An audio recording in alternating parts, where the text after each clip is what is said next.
জুলাই সনদ বাস্তবায়নে গণভোট আয়োজনে ঐক্যে পৌঁছেছে রাজনৈতিক দলগুলো। তবে গণভোটের ব্যালটের ভাষা এবং ভোট প্রক্রিয়া চূড়ান্ত না হওয়ায় বুধবার সবাইকে নিয়ে আবারও আলোচনায় বসবে কমিশন। 15 অক্টোবরের মধ্যে সনদ বাস্তবায়ন প্রক্রিয়া চূড়ান্ত করা হবে বলে জানিয়েছেন কমিশনের সহ সভাপতি ডক্টর আলী রিয়াজ। 3/4 দল এরই মধ্যে সনদ স্বাক্ষরকারী 2 জন করে প্রতিনিধির নাম কমিশনে পাঠিয়েছেন বলেও জানান তিনি। দর্শক, খান আলমিনের রিপোর্টে এখন দেখুন। সব শঙ্কা কাটিয়ে আইনি ভিত্তি পাওয়ার পথে জুলাই জাতীয় সনদ 2025।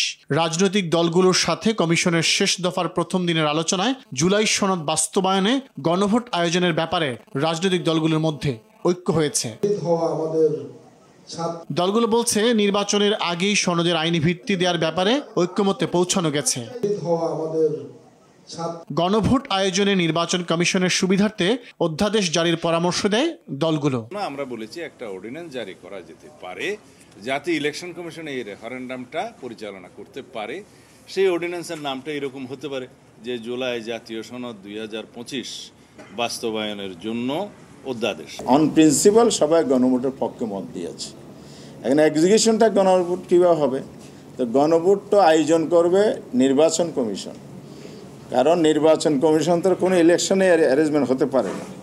তো নির্বাচন কমিশন নিজে করতে পারে না, গভর্নমেন্টকে একটা ইনস্ট্রাকশন দিতে হয়। সাংবিধানিক আদেশ হোক কিংবা রেফারেন্ডাম অর্ডার হোক, যে নামই আপনি দেন, এর ভিত্তিতে গণভোট হবে এবং গণভোটের মধ্য দিয়ে জনগণ আগামী সংসদকে বা আগামী নির্বাচিত সভাকে একটা স্পেশাল স্ট্যাটাস দিবে যে তারা প্রথম অধিবেশনে হোক কিংবা একটা নির্দিষ্ট সময়ের মধ্যে হোক তারা সাংবিধানিক পরিবর্তনগুলো করবে। গণভোটের ব্যাপারে রাজনৈতিক দলগুলো ঐক্যমত্যে পৌঁছানোয় স্বস্তি প্রকাশ করেন কমিশনের সহসভাপতি ডক্টর আলী রিয়াজ। গত কিছুদিনে রাজনৈতিক দলগুলোর পারস্পরিক আলোচনায় যে অগ্রগতি হয়েছে, তাতে আমি আশাবাদী যে আজকে একটা উল্লেখযোগ্য অগ্রগতি অর্জন করা গেছে।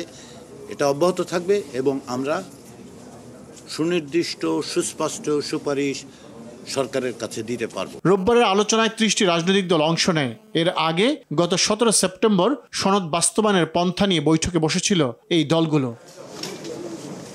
খান আলামিন, RTV, ঢাকা।